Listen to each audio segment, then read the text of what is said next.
Aujourd'hui, on va ouvrir le contenu de cette enveloppe qui contient normalement un kit de cafénol que Mia de la chaîne Clic Argentique m'a généreusement offert pour que je le teste. Et du coup, je me suis dit que j'allais en faire une vidéo et que j'allais vous montrer un petit peu tout ça. Alors, déjà, on a un petit papier explicatif. Alors, le cafénol, meilleur révélateur du monde, contenu du pack. Donc, on a une pellicule, a priori. Ça, je me souvenais plus. Je crois qu'elle me l'avait dit, mais je me souvenais plus. Donc déjà, on a une pellicule, donc une FOMA, 400 ISO, 36 poses. Le pack est composé comme suit, une pellicule noir et blanc, 3 sachets qui contiennent les chimies, 2 pour le révélateur et 1 pour le fixateur. Les fiches explicatives 6 jointes pour vous guider dans toutes les étapes de préparation et de développement. Le cafénol se conserve 4 jours, il faudra bien agiter avant chaque emploi. Les chimies fournies permettent de développer 5 pellicules. C'est 500 ml qu'on peut réutiliser pour 5 pellicules, en gros. Donc c'est bien ce que je pensais au départ à la lecture du kit, c'est que vous avez une conservation maximum de 4 jours pour 5 pellicules maxi.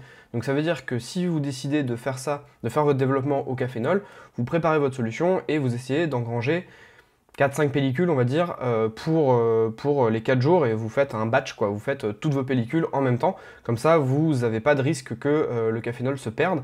En tout cas, selon les indications indiquées par Mia. Indications indiquées, oui, bien joué. C'est très sympa comme petit bouquin. Il y a des illustrations et tout, je vous ferai des plans rapprochés, hein, vous inquiétez pas. Mais c'est très très chouette, j'aime beaucoup et j'ai hâte de voir ce que ça donne. Donc du coup, on a bien le sachet 1A, le sachet 1B, qui doit être du coup le café en fait, parce que cafénol, hop là, et café, ça va ensemble. Et le dernier qui se situe là, le sachet 2 qui est ici.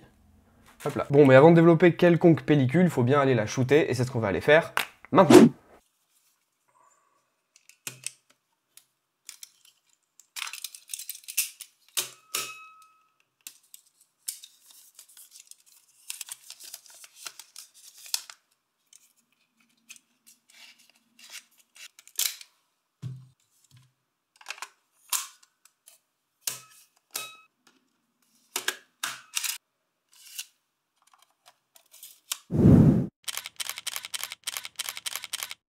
Ok, on se retrouve maintenant dans ma salle de bain. J'ai fini de shooter l'HP5 plus que j'ai mis dans mon Mamiya. Donc du coup, on va commencer par faire les mélanges.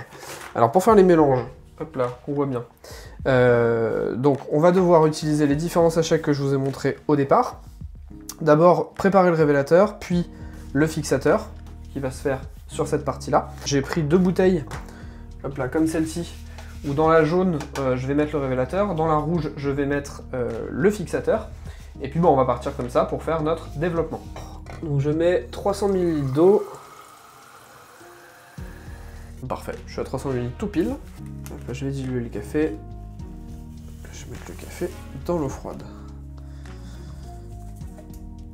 Oups. Donc une fois que ça c'est fait, on prend le deuxième sachet. On a nos 200 ml d'eau qui sont dans le broc. Ah, et donc cette poudre là, on amène tout. Voilà, dans nos 200 ml d'eau. Donc ensuite on verse le café dilué dans l'eau dans le premier bidon. Ça va nous permettre de voir s'il y avait du dépôt. Ouais, il y avait un tout petit peu de dépôt, mais franchement ça va. Et ensuite la deuxième, qu'on va venir mettre tranquillement. En essayant de ne pas en mettre partout. Bon, j'ai un tout petit dépôt, mais vraiment c'est pas grand chose. Première bouteille de révélateur, donc je vais pouvoir la mélanger, bien la mélanger. Ok, donc on passe maintenant au fixateur. Mia nous indique qu'il faut du coup la solution, le sachet 2, qu'il faut diluer dans 500 ml d'eau direct. Donc je vais préparer 500 ml d'eau, et puis on va aller diluer le sachet 2.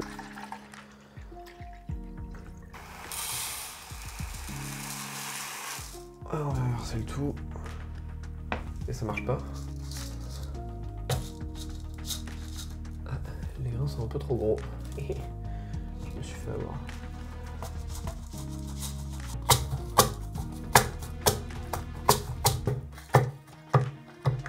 Ok. Tout est bien passé. L'étape suivante, ça va être de mettre en spire ma pellicule. Je vais faire ça donc dans le noir complet. Et puis après, on va se mettre au développement. Et c'est le Nico du futur qui reprend le commentaire de cette partie que je n'ai pas filmé en intégralité car elle est très similaire à un dev noir et blanc classique dont j'avais fait une vidéo au tout début de cette chaîne. Si tu veux aller la voir, elle s'affiche en haut. Toujours est-il que pour ce développement, il y a quelques recommandations que je voulais te préciser. Le développement chimique commence par un premier lavage du film à l'eau. Pourquoi? Tout simplement pour éliminer les composants de la pellicule qui pourraient venir polluer les chimies et donc diminuer leur efficacité comme la couche anti-halo par exemple. Cette étape n'est pas indispensable mais Mia vous la conseille fortement, et moi aussi d'ailleurs, dès lors que vous savez que vous allez réutiliser votre révélateur. Ensuite on part pour un bain révélateur, la bouteille jaune dans mon cas, d'une durée de 15 minutes. Une fois que c'est fait, on réalise un rinçage du film pour éliminer toute trace du révélateur. De la même manière, ce rinçage permet de limiter la pollution du fixateur par la suite. Mia conseille d'en faire 6 de 15 secondes. Perso, je me suis arrêté à 4 car je n'allais plus avoir de place dans mon bidon de récupération. En ce qui concerne le rinçage de manière générale, mieux vaut trop que pas assez, donc je vous invite à bien faire les 6, bien qu'en pratique les traces de café ne se voient plus après le deuxième rinçage. L'étape de fixation fonctionne exactement de la même manière que pour un développement noir et blanc classique, à ceci près qu'elle dure 10 minutes dans notre dev au cafénol. Reste l'étape finale du rinçage où Mia vous invite encore une fois à bien rincer votre pellicule avec 6 rinçages de 2 minutes à agitation constante. Une fois ceci fait, terminez avec de l'eau déminéralisée et un agent bouillant pour éviter les traces de calcaire, et il ne vous reste plus qu'à laisser sécher. Ça y est, le développement est fait, il s'est bien passé, j'ai aussi réalisé le scan des images, et on va en parler un petit peu, faire le bilan en fait de cette première expérience au cafénol. Déjà la première chose, quand j'ai récupéré le négatif, quand je l'ai sorti de la cuve pour le mettre à sécher, j'ai vu qu'en fait le négatif avait pas de teinte particulière, pas une coloration marron. J'étais persuadé qu'en développement au cafénol il y aurait ça, mais en fait pas du tout. Je pense que j'ai dû garder un vieux souvenir d'un développement ou tirage que j'avais fait il y a très longtemps dans un labo où c'est pas moi qui avais fait les chimies. Et j'avais gardé en tête que bah voilà, il y avait un virage sépia possible, ou systématique en tout cas, à chaque fois qu'on faisait du cafénol. En fait c'est pas le cas, vous n'avez pas de résultats marron liés au fait que le café soit marron. Voilà, c'est peut-être un peu con dit comme ça, mais au moins c'est clair. La deuxième chose que j'ai pu remarquer directement en récupérant le négatif après développement, c'est que bah, le négatif en fait il avait la partie transparente, qui est censée être transparente en tout cas à la fin du développement, donc là où il n'y a pas d'image, là où il n'y a pas eu de lumière qui a exposé la pellicule, donc tous les grains d'argent ont été évacués, il n'y a plus que la base en fait, et bien cette base là, pour moi elle est quasi transparente, en fait elle est extrêmement claire, et là dans ce développement cafénol elle était assez grisâtre. Du coup je me suis demandé si le développement avait correctement été fait, a priori je pense que oui, je pense que c'est le cas. Les écritures sur le bord de la pellicule ressortent correctement, les images en elles-mêmes ressortent bien aussi, même au scan, j'ai pas vu de grosses différences par rapport à ce que je scanne d'habitude avec la HP5. Ensuite, si on reste sur l'aspect développement, je me suis posé la question de savoir si on pouvait, étant donné que le développement au cafénol est un développement plus écologique que le développement avec des produits chimiques classiques, eh bien si on pouvait tout simplement tout jeter directement dans l'évier. J'ai donc posé directement la question à Mia, elle m'a répondu que pour tout ce qui était révélateur, il n'y avait pas de souci qu'on pouvait tout jeter directement dans l'évier. Par contre, tout ce qui était fixateur, donc la dernière partie du développement, eh bien là, valait mieux éviter, puisqu'en fait, au moment de la fixation, on élimine tous les grains d'argent qui n'ont pas réagi, et donc du coup, dans notre fixateur, on a de l'argent. Et donc, potentiellement, bah voilà, des produits qui sont pas très bons pour l'environnement. Et donc ces produits-là, c'est plutôt conseillé de les mettre dans un bidon de récupération, comme ce que j'ai fait dans la vidéo. Vous verrez, le gros bidon de 5 litres, c'est mon bidon de récupération. Et donc celui-ci, je l'emmènerai à la déchetterie, comme je le fais régulièrement.